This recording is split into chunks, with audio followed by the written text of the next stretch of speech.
You're listening to The Collected Podcast, bringing you inspiration and resources to help you discover and live from your truest self. The Collected Podcast is a production of Collected Ministries, a nonprofit organization dedicated to helping disciples of Jesus discover and live from their true identity in Christ, recognize and walk in their divine purpose within the kingdom of God, and experience growth in their capacity for mature, healthy relationships. Follow Collected on social media at Collected Ministries, and be sure to visit thecollectedpodcast.com for show notes and additional content related to today's episode. Here's your host, Tia McNelly. Welcome to Season 3, Episode 8. I am Tia McNelly, and as always, I'm joined by our producer and co-host, Jess Biondo. Hi, Jess. Hey, Tia. We're in the same screen. Yes, we're finally recording together for the first time in almost a year. Yeah. So we're so excited, and we're so excited to welcome our guest. Her name is Christina Wilcox, and she is an author and Enneagram expert, which we're excited to dig into today. She's a digital illustrator, a mental health advocate, and just an incredible woman to know. So we're excited to hear her story today. So welcome, Christina. Hi, thank you so much for having me. I feel very honored to be here, so I'm excited. Good. We are excited to have you. Our listeners and ourselves love the Enneagram. Oh, yes. Yay, so that's we're awesome. excited to dig in. But before we get into talking specifics about that, I was wondering if you could share with us a little bit about your journey and how you ended up writing your book and getting into the Enneagram in the first place. Yeah, so it's kind of crazy. I found out about the Enneagram maybe 4 or 5 years ago now. I don't even want to call it a career, but what I did before what I do now is I was mainly a worship leader. I had done it since I was like 12 years old and was working basically almost full time at a church doing worship leading. And one of the worship leaders I worked with consistently introduced me to the Enneagram, and I quickly became very obsessed with it. I've always been super into mental health and psychology and personality within the church and what that looks like in a godly way as well. And so I just kind of dove right in and didn't really think anything of it in the sense of I wasn't looking to pursue a career in it at all. I watched as my family and friends discovered their type, and I saw this unbelievable empathy and understanding cultivate from just knowing a number that kind of described what what your core fears and desires were. And I saw what an impact it made. And I wanted to introduce that into like our church staff and other things just to like create a sense of unity. And I was at a job at the time that wasn't the best creatively, was really toxic for my mental health. And I was kind of going through the ringer, was everything that I thought to be true about church and different people I loved and respected was kind of crumbling around me. Mm-hmm. And I needed some kind of outlet. And so right around the time Enneagram and Coffee exploded on Instagram, I was like, wait, people post about the Enneagram? I didn't think you could do that. Like for some reason in my head, I was like, that feels illegal, but I know it's not. Like anyone can post whatever they want. And so I was like, man, my friends ask me so many questions about the Enneagram. I should make a graphic about it and just like post it for them. I truly was not trying to start anything at all.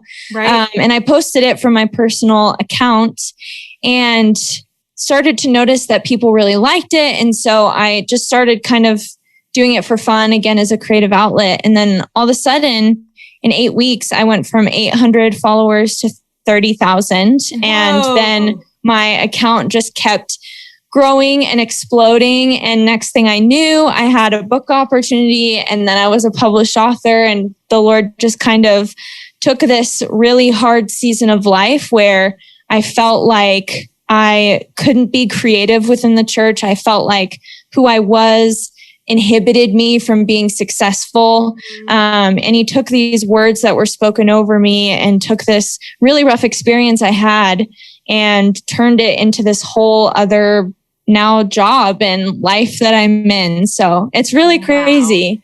That's amazing. That is so cool. And so obviously the book deal was a huge surprise. Are there any other ways that you saw God show up in surprising ways as you continued to pursue this path? Yeah, I think even just the general 8 weeks of when my account was growing, I was leaving that job, searching for another job, and felt so defeated and just confused.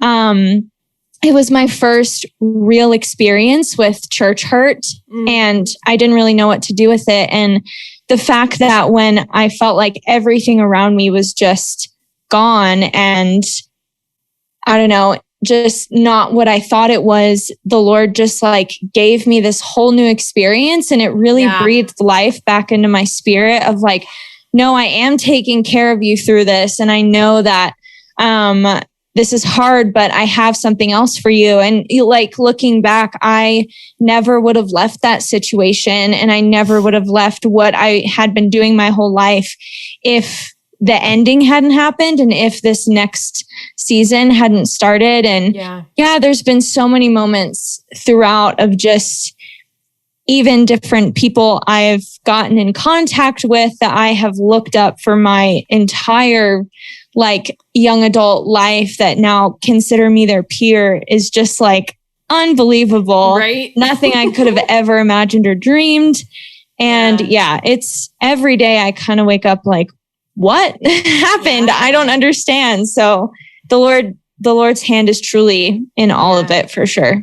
I feel like there are people listening who are experiencing endings right now that are going to be really encouraged to be reminded that every ending is the beginning of something new, and that the Lord always exceeds our expectations and what our imagination can come up with when we're submitted to Him and we're following Him. And so that is such an encouragement, even to me personally right now, to just know He's always going to go above and beyond with the next right thing in Him as we follow and submit and live by the Spirit. So that's beautiful. Thank you. That's so good too. I think that I am thankful that I have a story of a really devastating ending into something that was more than anything I could have imagined. And I do hope it is an encouragement to you guys and your listeners. And I just appreciate you allowing me to be here to share that story. Yes. Well, hey, let's talk about your book, because that was probably one of your biggest surprises. Yeah.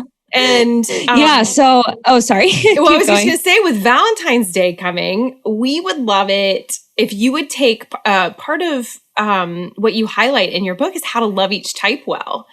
And we know that the Lord has called us to love each other with His love by His power, and understanding each other and having a clear path to loving each other well is so important. And so we would love it if you'd tell us, first of all, a little bit about the book, and then maybe we'll just take it like type by type. Sound good? Sounds good. Okay. Yeah, sounds great. So the book was a total surprise for sure. I woke up one morning in October of 2019. I mean, what year is it? And had an email. I don't know anymore. I can't believe 2019 is almost 2 years ago. Right, it's not real in my brain, but I woke up one morning and saw this email in my inbox from Simon & Schuster and thought it was spam, because I was like, there's literally no way that this would even happen to me.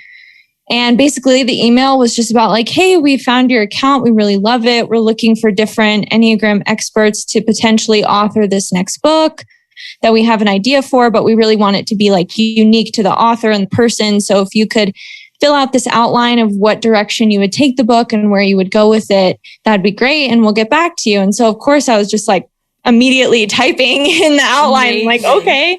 And so by the grace of God, I got chosen to do the project and was really able to turn a book that is about self-care into something that my goal with the book was really to redefine self-care in a way of not just, this is the things you can do to feel better about yourself and comfort yourself, which is so important, but also to really be like, hey, you're not going to be able to move forward until you acknowledge that this is a roadblock for you. And it's really hard, but that is self-care sometimes. Yep.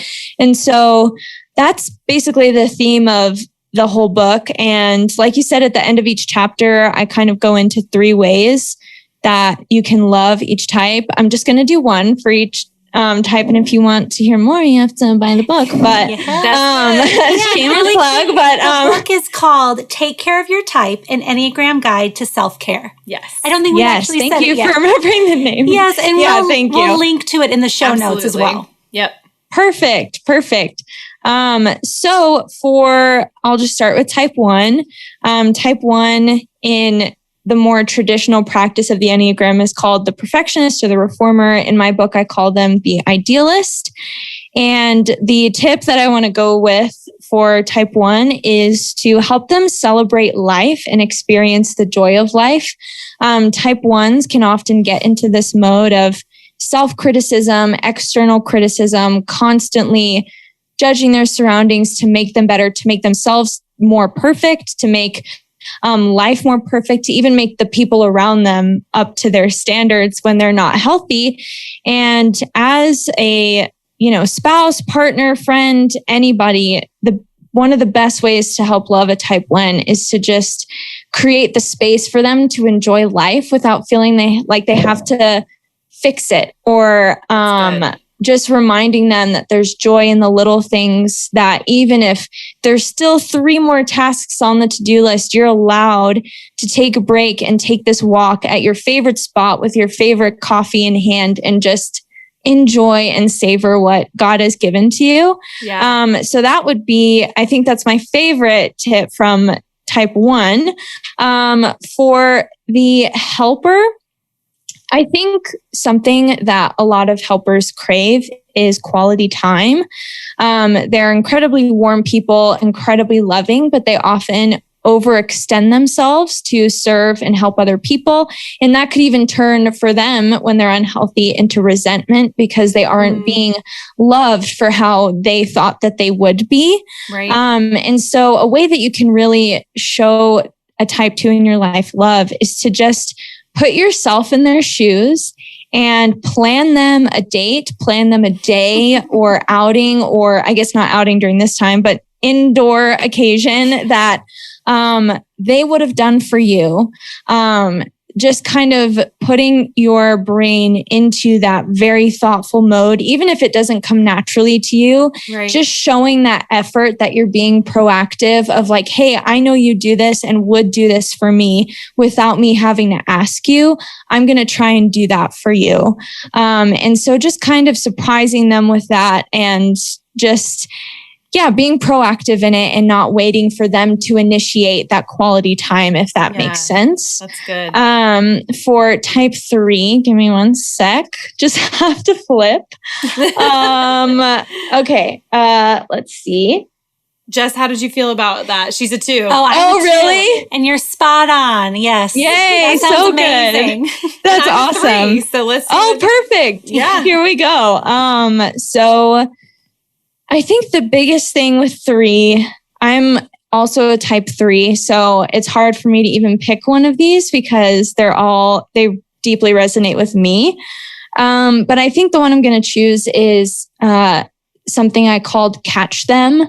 So as 3s, we have a tendency to either overwork ourselves in our relationships, in our jobs, in whatever it is that we're passionate about doing. We can often forget to invest that time that we're putting into work relationally.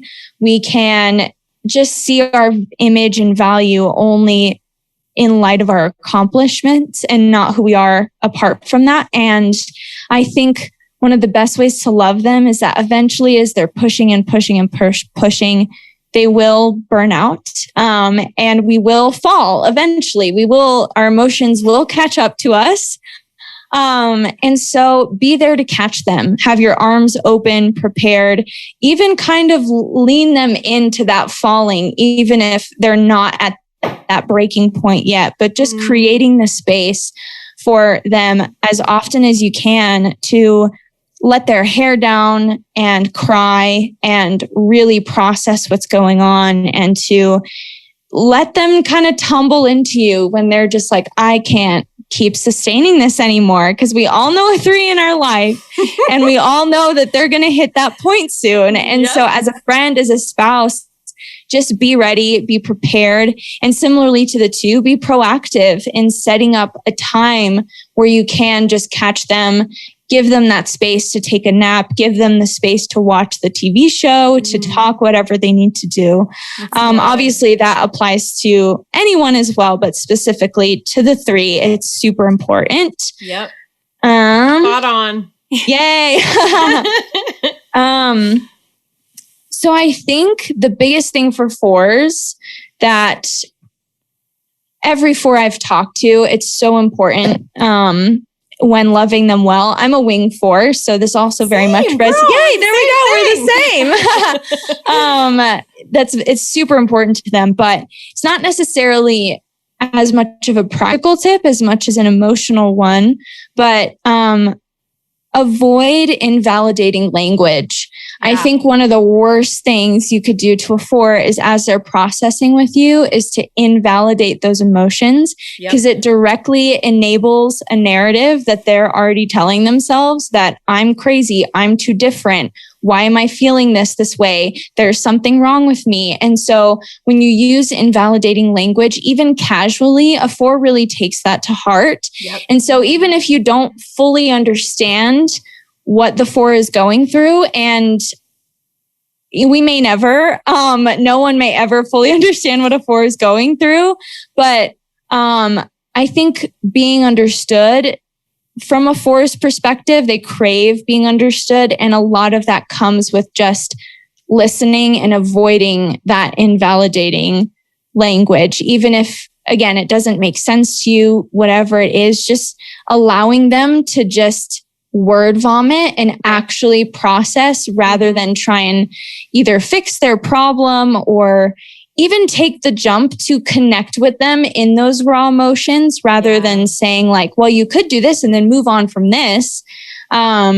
Just sit with them and be like, wow, that was I really appreciate you sharing that with me. And this is a safe place for all of the words you just said to be held here. And I respect you for it. And I love you, just that, like, avoiding any invalidating things and then using the validating language. I think that more than anything will mean the world to your 4. Yes. My daughter, my 18-year-old, is a 4, and I can 100% say spot on. Yes, that's awesome. I think the next thing for 5s, which are the observer, something that really makes them feel loved is just respecting their space.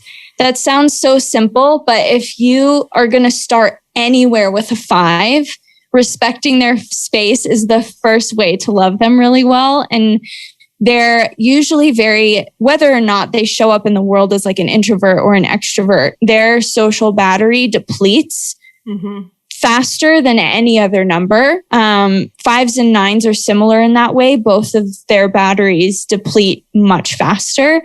And they genuinely, not even in a, I'm just trying to be lazy or I just don't want to be here type of way, they genuinely need that space to show up in the world as their best selves. And so as a spouse, partner, friend, coworker, the best thing you can do for them is respecting that space and respecting their need to process things internally, respecting their time to recharge, not taking it personally, because it's not personal. Right. So yeah, it's very simple with the 5, but definitely goes a long way. For type 6, one sec.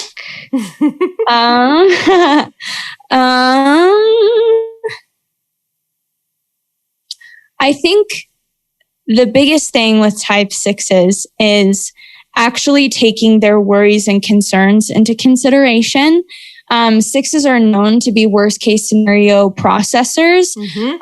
They process things around them as this best thing could happen for sure, but all of these other bad things could happen. And so often, I guess similarly to the 4-2, we use invalidating language of, well, it is going to be okay, and you are safe, and you shouldn't be worrying that much. And that may be true, but what a 6 really needs is for you to say, you know what?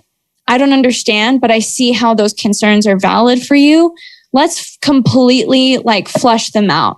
My mom is a 6, and she said kind of going to that worst case scenario willingly and processing what will happen at the very end of that scenario helps so much, because in the end, she usually sees for herself that she'll still be safe and things will still be okay, and she'll still be able to move forward in some way. And so rather than kind of disabling their internal experience with their worry, allow them to bring it to light. The fact that they're bringing it to light with you is super vulnerable. So take care of them in that and be like, sure, let's flesh this out. I want to make you feel secure. And this is a way that I can help do that. That's good. For the 7, I think one of the biggest things for 7 as well is taking them seriously. A really great way to love them is to allow them to dream flippantly and passionately, yes, but most of the 7s I know really heavily care about deep subjects. Like they're at the forefronts of social injustice, or they're at the forefronts of this specific thing that they're passionate about because they're visionaries. And I think that so often, because they're positive or energetic or usually very humorous, we tend to forget that they're people that have real convictions and strong opinions, and they're worthy of being taken seriously. And I think in relationships, a really great way to love them is to take an idea that they're putting forth seriously and not take it as like, well, I'm just going to expect you to be this way or act this way, or why are you so excited about it? That's kind of a turn off for me. I don't think that you're really that excited, because often 7s are genuinely excited. Like all the 7s I know are like, no, I'm not trying to be annoying. I genuinely just get that excited about life. And a way you can celebrate that is by taking that excitement seriously and marking it as something that's sacred and beautiful within any relationship you have with a 7. That's good. As let's see, 8. I think something that every 8 needs to be accepted and loved for is their intensity. And I think that that's something we often just automatically label as negative and wrong, because if we've had an experience with an unhealthy 8, we know that that intensity can come across as rudeness and anger and insensitivity. But just like every number who acts in unhealth, it's a defense mechanism and a coping mechanism for 1,000 other fears and desires. And for 8s, something I've heard a lot is they often feel like in relationships that they're too much, and that they never will really be loved because they are too much. And so just giving them that space to be their full self, to not try and change or nitpick their intensity, but letting it be and helping them understand their intensity, giving them the safe space to process it all, being genuine with them too. A lot of 8s just want you to be honest with them, and actually letting yourself be honest with them is a huge way to love your 8. So yeah, just accepting them for their intensity rather than seeing it as this thing that's constantly like weighing. 8s feel that from people. They feel that their intensity weighs on them. And a lot of times they don't know what to do with that. I've heard from an 8 before that he was asking me like, what level would you rate my intensity right now in our conversation just by my voice? And I was like, probably a 7. And he was like, I think I'm coming across as like a 2. And so most 8s don't understand or are aware, not even because they want to be unaware, but just genuinely, they feel as though they're coming across a certain way. And so just letting their intensity be, because it's always going to be there and it's something we need in the world and it deserves to be celebrated. Yes. Lastly, can I add something there? Just go for it. What you think, maybe being intentional about not taking it personally or letting it intimidate you. Yes, for sure. That's the work that we can do in that relationship. Because again, you can't change anybody. You can't change someone's personality, but you can change how you receive their personality. And that's such a great work to do with every numbers, just learning what to take personally and what to not take personally, for sure. Lastly, with our sweet peacemaker 9s, one way a 9 will feel really loved by you in any relationship is just respecting their struggle with conflict. Yeah. A lot of 9s feel like there is something wrong with them too in the way that they deal with conflict, that they have to change how they deal with conflict, which in a sense, we all need to change how we deal with conflict. Right. But for 9s, we often just see them avoiding conflict as this negative thing, where for a lot of 9s, they know how to deal with conflict in a healthy way. And they're just listening and processing, and they need time before they say something. Yeah. And so just as you respect an 8's intensity, you respect a 9's lack of intensity in a way of like, this is something that you need to go through. And I'm not going to take that personally either. And saying you're allowed to process as much as you need, and you're allowed to be who you are in the midst of conflict. And I feel like a lot of 9s feel, again, ashamed for, or they're often painted as these doormats that people walk all over. And sure, that can happen in unhealthy states of mind. But for the most part, it's usually because we don't give them the space to actually say what they're going to say, because they do have something to say. So respecting their pace, respecting how they show up, is a really great way to love them. So those are my little tips for all the 9 types. So good. Thank you. That is, I mean, I feel like people should pay good money to get the other tips for this book. Oh, thank you. And the tips are just the very end of each chapter. Yeah. There's all the rich content before the end of each chapter too. So this is a fantastic book. It's a great little preview of what's in store. So guys, thank you so much. Pick up this book. So encouraging. It really means so much to me. So thank you. Yeah. One final question as we wrap up.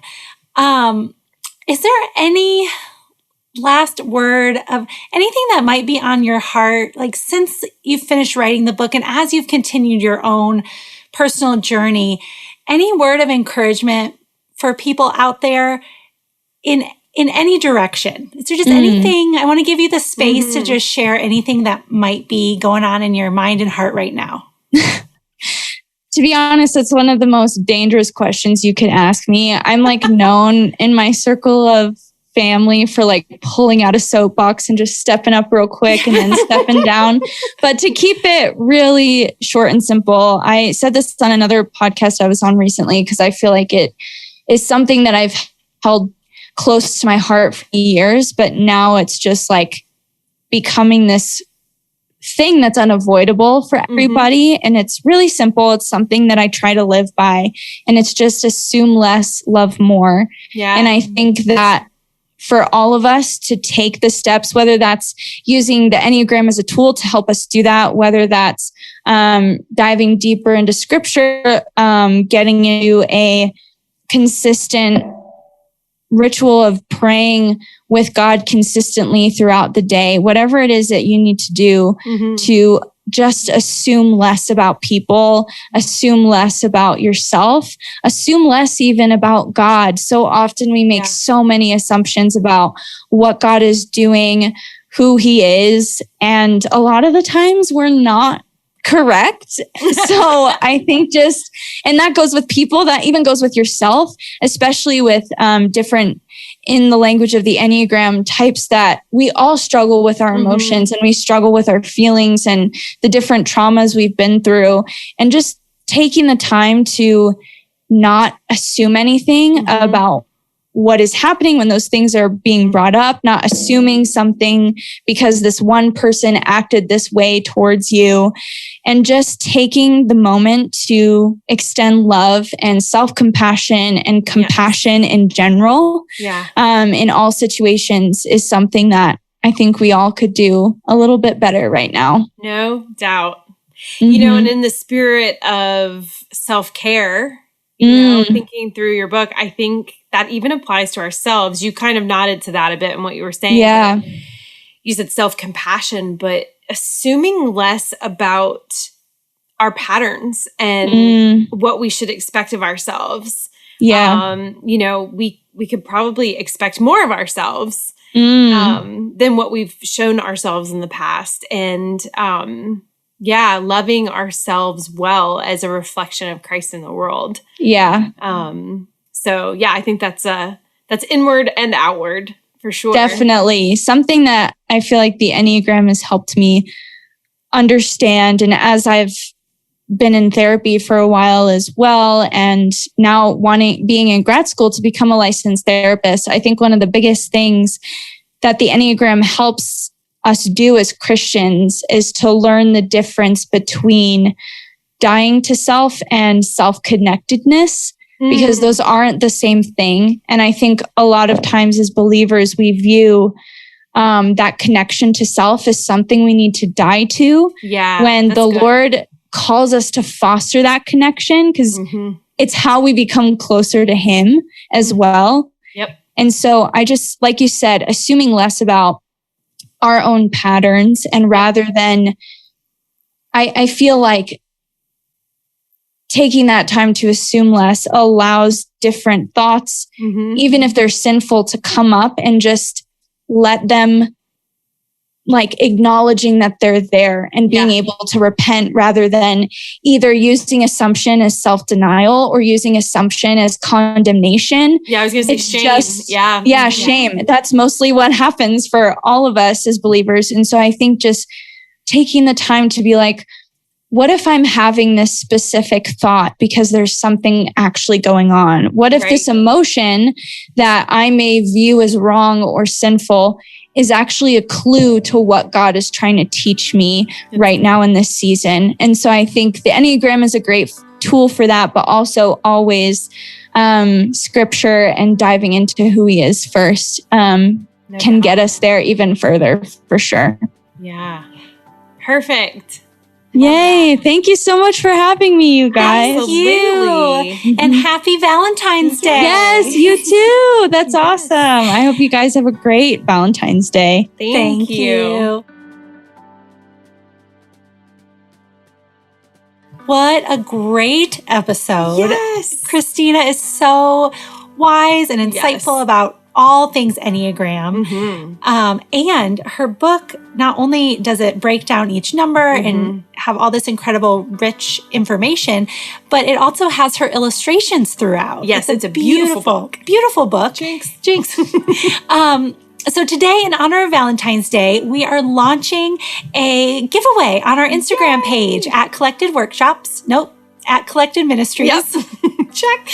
I should know what our Instagram handle is. It's changed. It's okay. It has. And in this giveaway, we'll be having Christina's book on the Enneagram, as well as Lori Krieg's book from our last episode called The Impossible Marriage. So a book about marriage, a book about the Enneagram, and then I will be including my Graves into Gardens print. It's one of my newest hand lettering pieces from the Elevation Worship song, Graves into Gardens.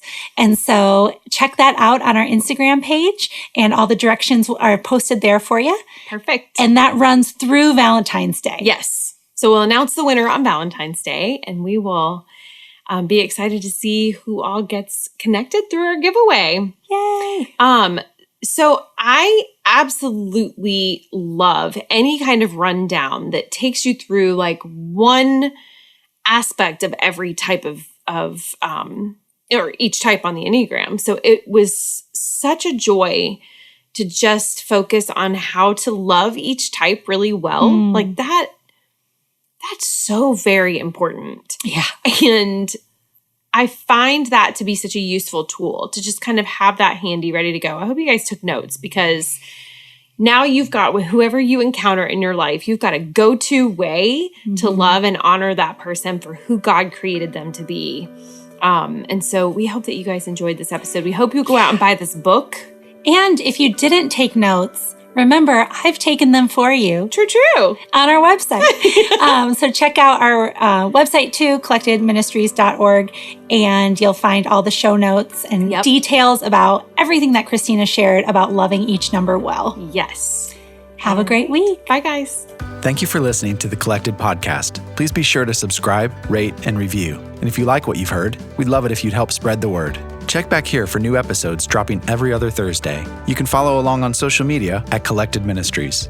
If you would like to support Collected by making a tax-deductible contribution, please visit collectedministries.org/donate. The Collected Podcast is also on Patreon at patreon.com/thecollectedpodcast. That's Patreon. Become a patron for as little as $1 a month to gain access to bonus content, early bird ticket sales, giveaways, and more. You can also find Tia at Tia McNelly Notes and Jess at Spreza Foundry. Collected proudly supports and partners with Flourish Kenya, a nonprofit working to support and prevent unplanned adolescent pregnancy in rural Kenya. Learn more at flourishkenya.org. The Collected Podcast is produced by Jess Biondo and edited by Jacob Early. Music is by Asaf Elan.